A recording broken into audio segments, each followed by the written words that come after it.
What is the best Eminem album of all time? Well, today we're going to be ranking Eminem's albums from worst to best, so stick around and see where your favorite lands. Alright everyone, with Eminem's recent announcement of a new studio album, I thought it would be a perfect time to dive into his extensive discography and rank his albums from worst to best. We'll be evaluating these based on my personal experiences with them, and I'll be looking at things like hit songs, lyrical content, production quality, and the overall impact the album had on the hip-hop community and with his fans. So let's get started. Okay, starting off the list from the bottom is Affinity from 1996. This is Eminem's debut album, and while it is a fascinating glimpse into the early stages of his career, the production and lyrical content don't just quite match up to his later work. It is a must listen, I think, for diehard fans that really want to see the origins of Eminem. But, I don't think it really holds up to a lot of his polished work, and that's why it's on the bottom. Next up is Revival from 2017, and this album took a political turn, which was, honestly a bold move, but it didn't quite land for me. Tracks like Walk on Water with Beyoncé was introspective, I'll give him that, but the album felt inconsistent overall. It's not without its moments, but definitely one of his weaker efforts.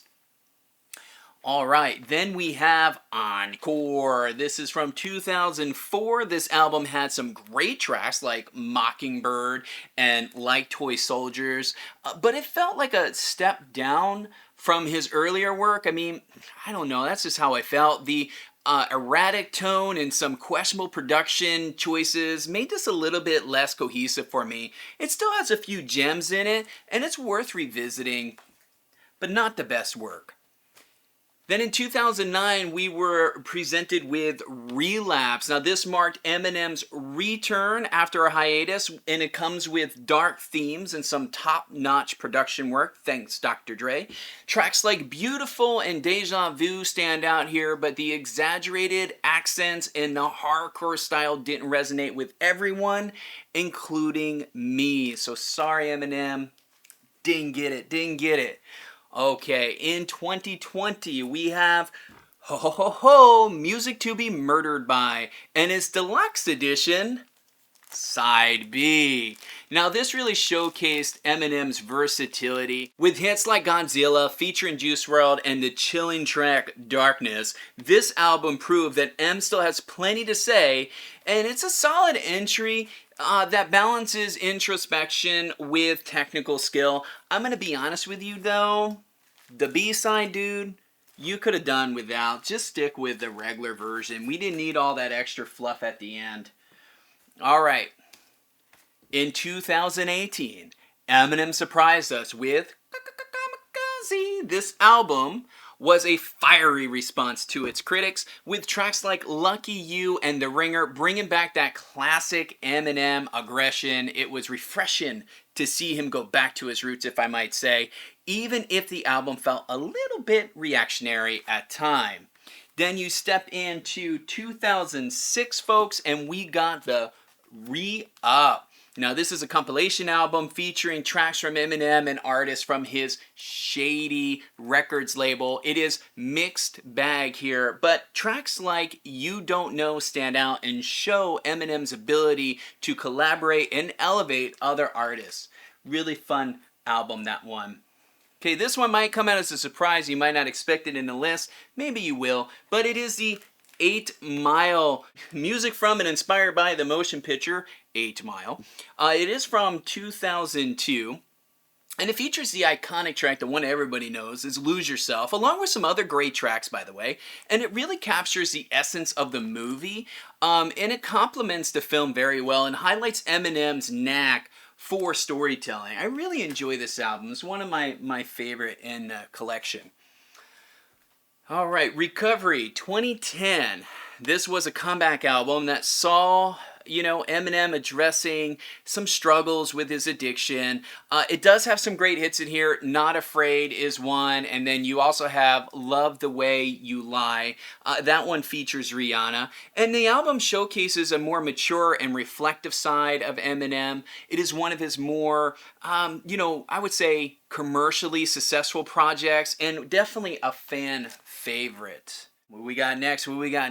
It would be from 2013, Lucky 13. It is the Marshall Mathers LP number 2. Now this served as a sequel to the classic album that has some tracks in here like Rap God and The Monster featuring Rihanna. He loves to feature Rihanna in his albums, can't you tell?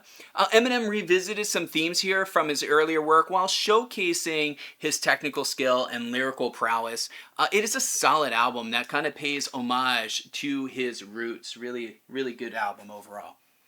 Then we have, ladies and gentlemen, welcome to the Eminem Show. 2002 fan favorite for sure, and for good reason. Featuring hits like Without Me and Cleaning Out My Closet, this album mixes introspective lyrics with stellar production. It is one of his most well-rounded projects, capturing his range as an artist. All right, we're getting closer to the top, folks, closer to the top. And will the real Slim Shady please stand up? 1999, Eminem's major label debut and a game changer in hip-hop.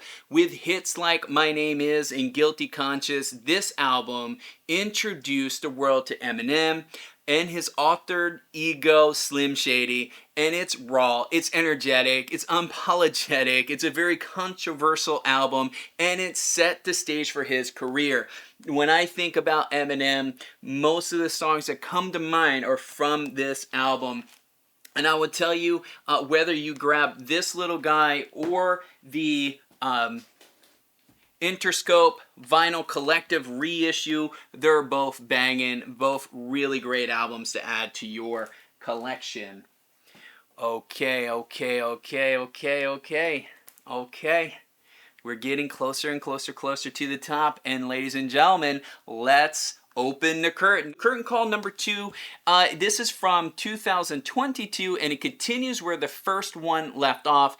This features more of his recent hits at the time and collaborations. And yes, it is another compilation, but it is a great way to experience the evolution of Eminem's sound over the years.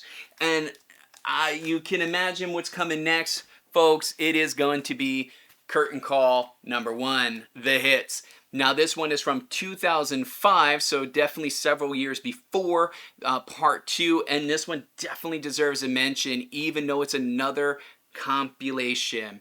This is a collection of timeless tracks. It includes things like Lose Yourself, My Name Is, Without Me, and it really showcases the very best of Eminem's career. It is a testament to his enduring impact and versatility as an artist. And if you're wondering why greatest hits albums are rated so high, well, it's because they're the greatest hits, man. Where do you expect them to be? When you put the best songs the man made on a record, it's going to be near the top. But it's not the tippy top, because The King Is Back comes after that. And this is also from 2022. Now, this is an unofficial release that really captures live performances and remixes. And while it is not an official studio album, it does give fans a raw and energetic look at Eminem's live prowess and his interaction with his audiences. It's such a fun, cool album. If you can get your hands on this, I definitely would. Speaking of which, we go into 2017 at the Reading Festival 2017. Now this is another unofficial album that captures Eminem's live performance at a festival. The energy and raw live sound offer a different perspective on his music, and I would say it makes a good, unique addition to any of his fans' collection. So again, another one, if you can get your hands on this album, go ahead and snag it. All right. So now the moment you've been waiting for, and hopefully you've got some surprises along the way. But for the best Eminem album of all time, we're getting ready to reveal him. You might already know what it is if you're a really good Eminem fan and you know his discography. But this is according to my personal ranking, and that's top spot goes to, drumroll, It is the Marshall Mathers LP from 2000.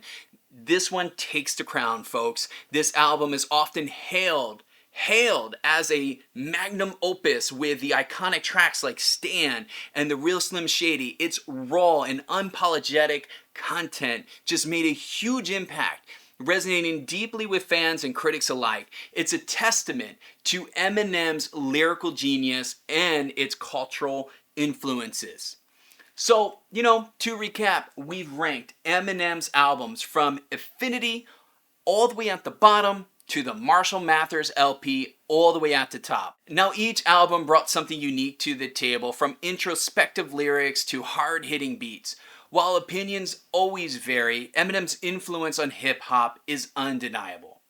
So what'd you think? Well, now it's your turn. What's your favorite Eminem album? Let me know in the comments below, and don't forget to subscribe for more music content.